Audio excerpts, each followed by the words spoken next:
Jonah Ricks, Deon McCaffrey, and Marcus Dean never looked like master criminals, but behind their quiet lives were blueprints, burner phones, and a multi-million-dollar heist that left an entire city stunned. What they didn't count on was Brookside's real-time crime center, a digital nerve center that turned invisible clues into a manhunt. This is the story of how BPD used live surveillance, data mapping, and real-time intel to unravel the perfect crime and expose the men who thought they planned every second. The trouble began on a rainy Tuesday morning when Brookside residents awoke to news that shook their quiet suburb. The Lakeside Jewelry Exchange, known for its high-end collections and strict security, had been robbed overnight. This wasn't a case of broken windows and blaring alarms. The thieves had somehow slipped past a state-of-the-art alarm system, neutralized every security camera, and vanished with nearly $3 million in diamonds and rare timepieces. Nothing seemed forced or broken. Doors were locked, glass was intact, and yet the display cases were empty. Police arrived at the scene to find no clear signs of entry or exit. There were no tire marks in the alley behind the store,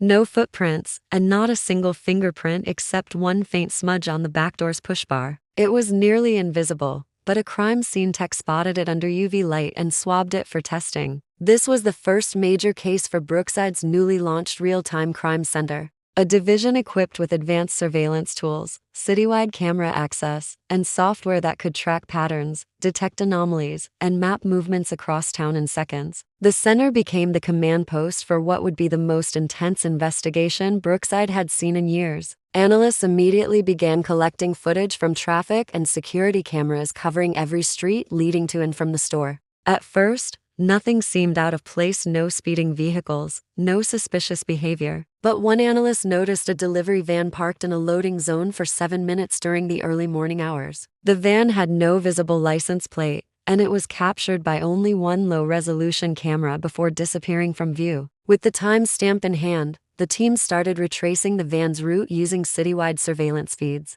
Every camera that could have caught it had either a glitch or a temporary outage, suggesting someone had mapped out blind spots in advance. This level of preparation didn't suggest a smash and grab. It pointed to professionals. For days, detectives turned up nothing concrete, but the real-time crime center noticed a different kind of clue: a disruption in routine. A nearby warehouse that hadn't used electricity in over 3 months suddenly registered power use around the same time as the robbery. Investigators knew then that the clean heist had left behind more than just silence. It had sparked a digital trail, and they were determined to follow it. The discovery of sudden electricity usage at the abandoned warehouse shifted the entire direction of the investigation. Located less than 6 miles from the jewelry store, the warehouse had long been inactive, with broken windows, rusting shutters, and no recent records of tenants or deliveries. But surveillance tools confirmed the spike in electrical activity lasted roughly 2 hours, coinciding almost exactly with the estimated time of the robbery. Investigators quickly secured a warrant and entered the premises.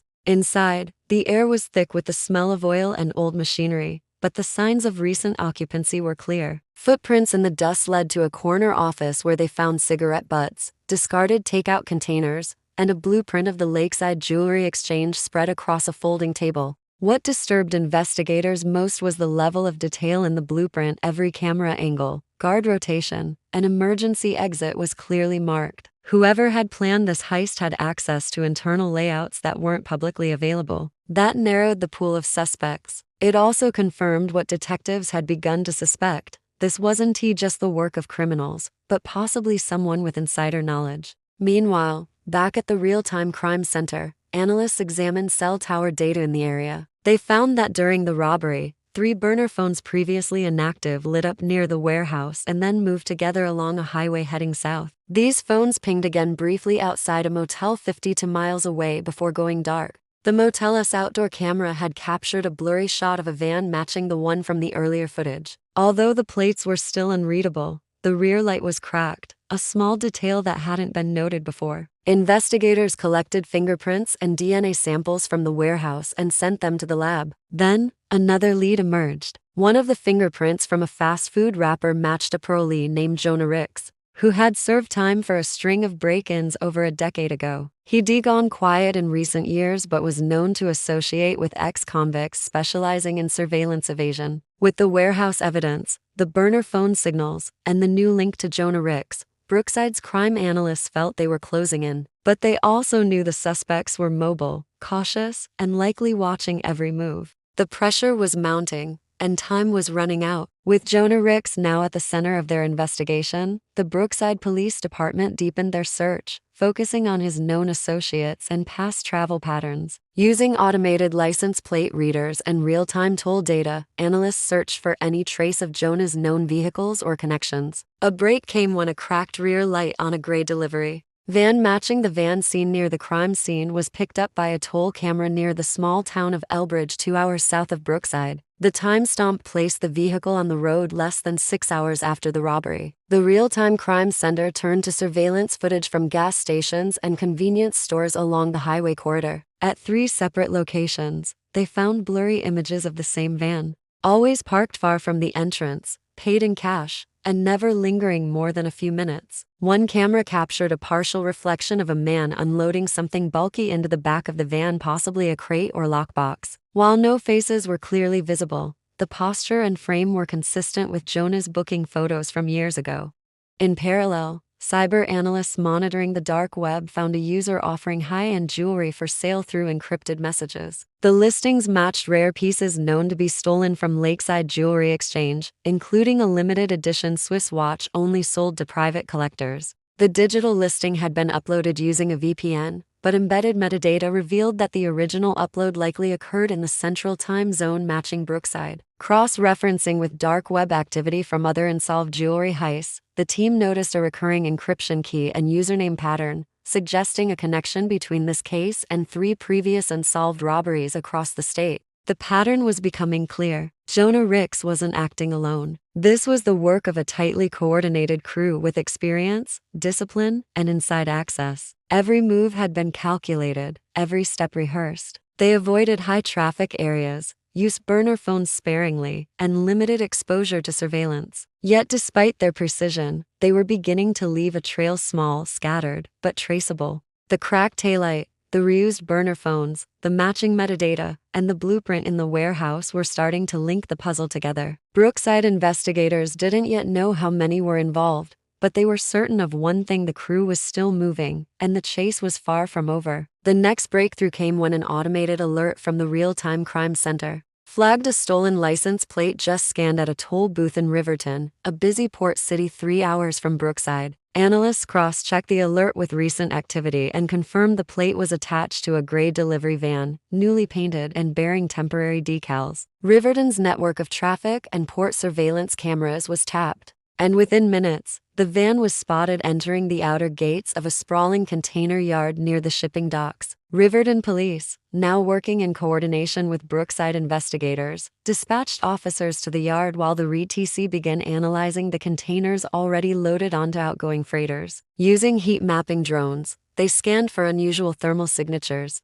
One container, bound for a cargo ship headed overseas, showed a significant heat spike. It stood out not only for its temperature but also for its last-minute addition to the manifest registered under a shell company with no physical address. When officers opened the container, they were met with carefully packed boxes, crates sealed in plastic, and false flooring. At first glance, it appeared to be a standard shipment of industrial tools, but beneath the surface, they found empty jewelry cases, plastic foam inserts, and bubble wrap with BPD evidence tape still partially attached. The most disturbing find was a set of police uniforms complete with name tags and fake IDs bearing Brookside insignia. The crew had prepared for a scenario where posing as officers might give them access or delay suspicion. It was a clever misdirection. The van was no longer at the dock, and fingerprints inside the container were wiped clean. However, one DNA sample was recovered from a half-eaten protein bar, later confirmed to be a match for a known associate of Jonah Ricks, Deon McCaffrey,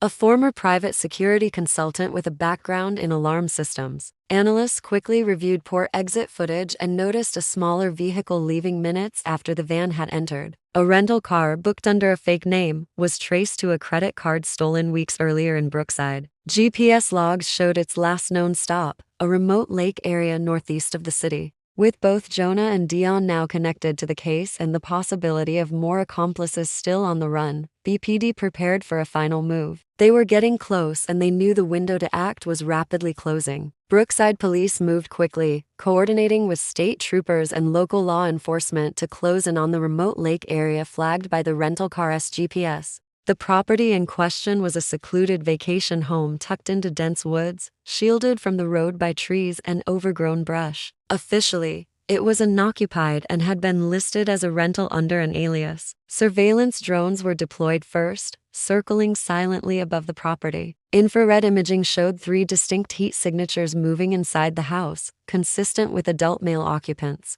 Nearby, a second vehicle sat parked under a tarp near the shed, its cracked taillight giving it away immediately. Before dawn, tactical teams surrounded the house. The suspects never saw them coming. When police finally moved in, they encountered no resistance. Inside, officers discovered bags of jewelry, still tagged from the Lakeside Jewelry Exchange, stuffed into duffel bags and hidden behind a false wall in the basement. Several pieces matched exactly with items listed in the store's insurance claims. Next to the bags were stacks of burner phones, forged documents, and hard drives believed to contain communication records and surveillance footage collected during the planning stages of the heist. Jonah Ricks and Deon McCaffrey were among the 3 arrested. The third man was later identified as Marcus Dean, a former contractor who once worked for a company hired to install surveillance upgrades at the jewelry store 5 years prior. His expertise in systems design explained the clean disablement of alarms and cameras during the break-in. All 3 had criminal backgrounds, but each had stayed under the radar until now, avoiding direct links to their previous crimes by operating through proxies and untraceable methods.